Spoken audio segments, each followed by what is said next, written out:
It's so wrong. I can't.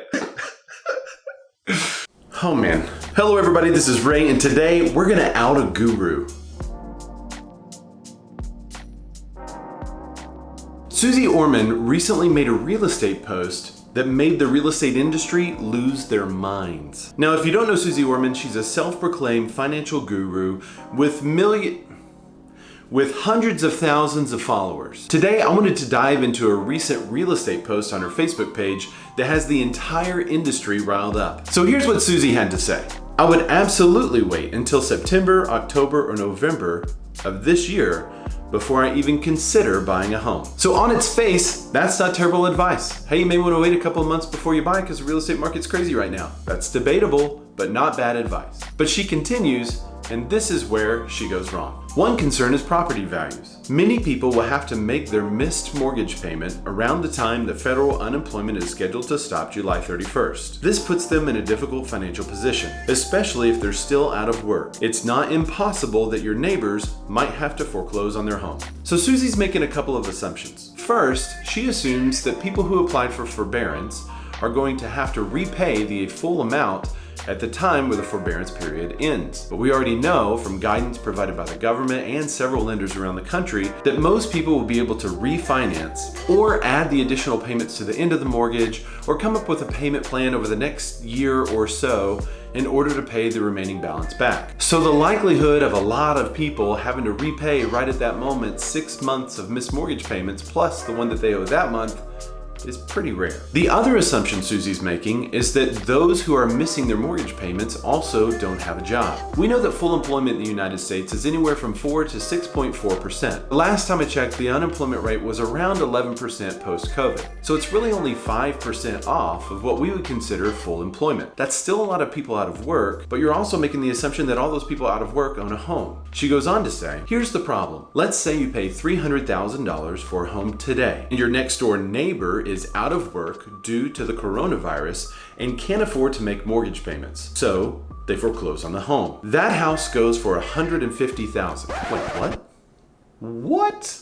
A lot of assumptions that Susie's making. One of the biggest being that a bank is willing to lose $150,000 on a $300,000 home value. In my entire real estate career, I've never seen a home sell for half price. Let's say I list a $500,000 home for $1. Would it sell for $1? No way. We would get an offer for maybe $2 or $3, $4, $5, $100,000, $200,000, $300,000. And when that happens, it's actually foreseeable that the home could sell over market value due to the increased interest from the low price point. This is a common strategy that banks use to offload properties very quickly. They'll list the property right under market value, and then they'll watch as more and more offers come in, and it sells over market value in a lot of cases. So the assumption that a bank is willing to offload a property for 50% is absolutely incorrect. The assumption that a underpriced property would sell at that undervalued price on the fair market is also incorrect. And the assumption that foreclosed homes sell for less just because they're foreclosed, that's also incorrect. Now, there could be fewer buyers for a foreclosed home because oftentimes they don't take a contingent offer. You have to turn on the utilities as a buyer. Sometimes they're not maintained extremely well. They're not going to do any repairs. So it could sell a little bit lower than market value, but not 50%. She goes on to say, that house goes for $150,000. Do you know what that just did to your property value that you just bought? Your property is now worth $150,000. Because when somebody goes to check the latest comp, they're going to see, oh, well, the house next door sold for $150,000, and the house down the block just like it sold for $150,000. So there goes the price of real estate. I have several problems with this assumption. One being that the value of a home is only realized at the time of sale. For instance, if you bought a stock today for $1 and it ran up to $5,000 tomorrow, did you make $4,999? No, not until you actually sell it. Price gains and losses are not realized on an item until that item is actually sold. One of the things that appraisers take into consideration with every home evaluation is the contract. They get a copy of the contract and they see the sales price that the buyer and seller have agreed upon. Because part of the definition of value is what one person's willing to sell something for and the other person's willing to buy something for. Then they look at similar properties that sell under similar circumstances in the area. Very rarely would an appraiser use a comparable property that was sold in a distressed sale. Then she says this, there goes the price of real estate. And that's exactly what happened in 2007 and 2008. So not only are the economic conditions and the housing conditions drastically different than 2007 and 2008, nothing that's happened so far in the premise is like what happened in 2007 and 2008. In 2007 and 8, going to the bank to get a loan looks something like this. Hey man, so I'd like to get a loan to buy a home. Yeah, no problem man, we got you, we do that. Do you make any income? Oh yeah, totally, I got income, like $100,000 every year. Dude, that's awesome. That's what we need, $100,000. Do you have any documents to support all the income that you make? Oh, bummer, man. I don't have any documents. There was like a problem with the printer and I couldn't print out the documents. I don't have any documents. Can't email you the documents. So no, I got no documents. You know what? That's no problem at all. We'd be happy to loan you the money. And that's one of the things that happened that led up to the crash in 2007 and 2008.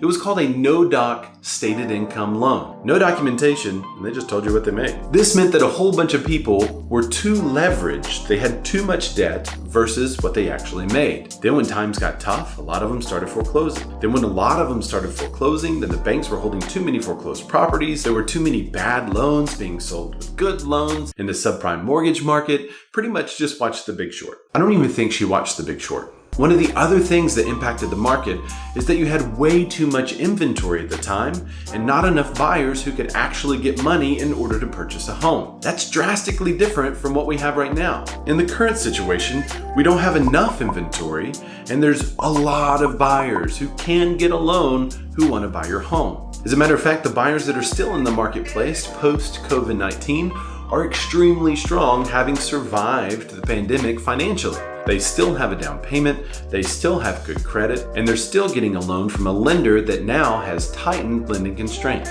So this is nothing like 2007 and 2008. But for the sake of argument, let's say that everything she has said so far is absolutely 100% true.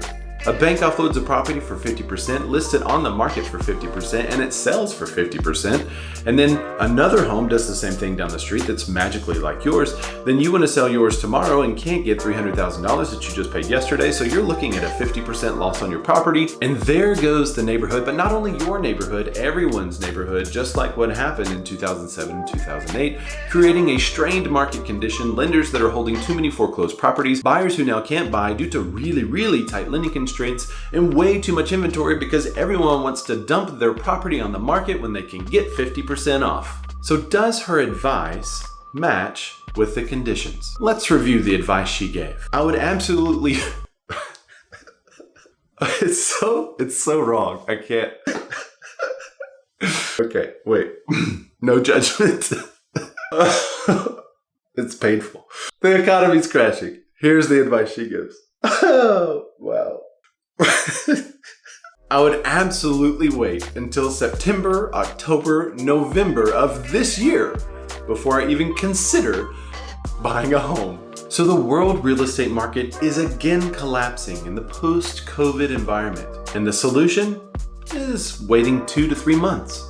And then your home purchase will be right on track. Wow. Thanks, Susie.